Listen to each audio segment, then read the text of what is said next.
Hey everyone, welcome back to our channel How to Tutorials. Is your Candy Crush not loading or showing new levels? It's time to update it. Here's how to do that under a minute. If you're using an Android phone, open the Google Play Store. For iPhone users, open the Apple App Store.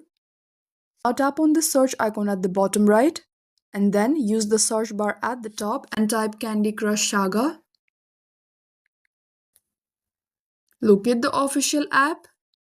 If you see an update button instead of play, tap it. If it says open or play, your app is already up to date. To avoid missing future updates, turn on auto update for Candy Crush. For that, tap on this three dot menu icon at the top right and tap the checkbox for enable auto update. And that's it. Your Candy Crush is now updated and ready for new adventures. Like and subscribe for more quick app tips. Thank you for watching and I'll see you in the next one.